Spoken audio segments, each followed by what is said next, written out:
नमस्कार, म दिपु कुमार। मसँग एउटा धेरै इमानदार नेता जुडिसक्नु भएको छ यो कार्यक्रममा। म यहाँलाई स्वागत गर्न चाहन्छु मेरो कार्यक्रममा। ठगन कुमार काकाजी, तपाईलाई स्वागत छ हाम्रो कार्यक्रममा। यार माइक तल गर्नुस् न यार, माइक मुखैमा घुसाइदिनुहुन्छ, राख्नुस् है, सोध्नुस् अब।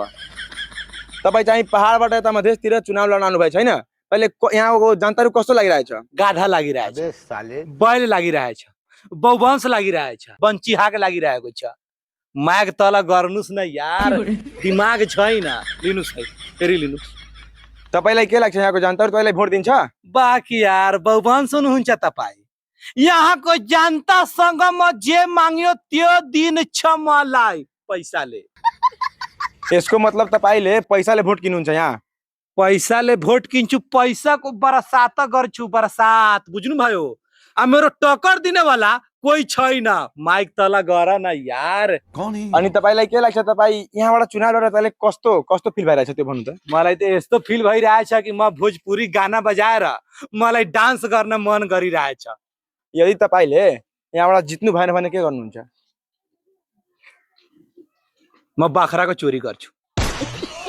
राजनीतिबाट सिधै चोर बन्नुहुन्छ तपाईँ? बाख्रा चोरी गर्छु, म खसी चोराउँछु, बैल चोराउँछु, बिजनेस। मतलब राजनीतिमा नजित्नुहुन्छ भने बिजनेस गर्नुहुन्छ? हजुर। अनि के सोचेर तपाईँ यहाँ मधेसबाट चुनाव लड्न खोज्नु भएको छ त्यो भन्नु त? मधेसको जनता गाधा छ, मधेसमा पैसामा भोट किना बिक्री हुन्छ, यही सोच लिएर म पहाडबाट तराई आएको छु। भोट जित छु, अब फेरि म पहाडमा भागिहाल छु, विकास गर्दैन।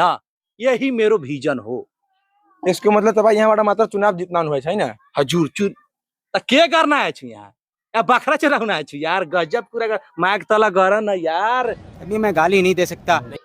तपाईसँग कुनै एजेन्डा छैन, कुनै भिजन छैन, मात्र यहाँ चुनाव जित्नु छ अनि गइदिनु छ यहाँबाट?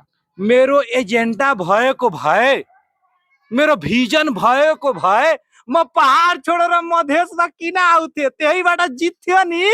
ये बड़ी अच्छी बात कही। खासैमा कुरा के छ, पहाडको मान्छे मेरो बारेमा सब जानिसकेको छ, मेरो बारेमा सब बुझिसकेको छ कि यो कस्तो नेता रहेको छ। यो ठग नेता हो, दलाल नेता हो, भ्रष्टाचारी नेता हो। अब मधेसको मान्छेले त कुनैलाई थोरै जानकारी छ मेरो बारेमा, जाने छ कोही? छैन।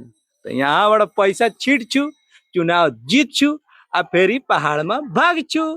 अनि तपाईँ त भन्नुहुन्छ रैलीमा गएपछि कि म यहाँ जनतालाई बसेर यहाँ सेवा गर्छु, सब विकास गर्छु। तिमी दिमाग छैन यार, गाधा जस्तो कुरा गर्छ। त मान्छेमा गएर के भन्छु?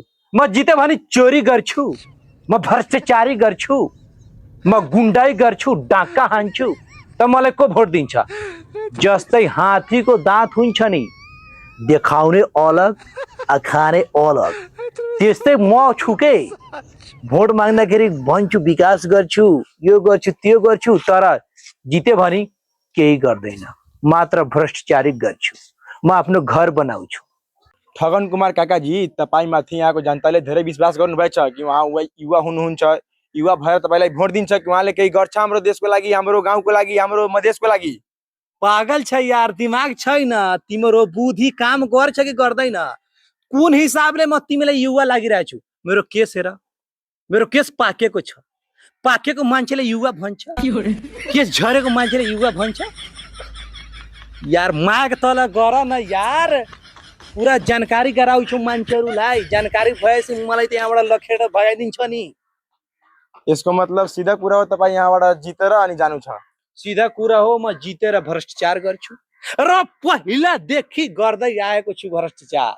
तर यहाँ त हुन्छ पैसा फेक्नुस्, चुनाव जित्नुस्, त्यही भएर म यहाँ जित्न आएको छु।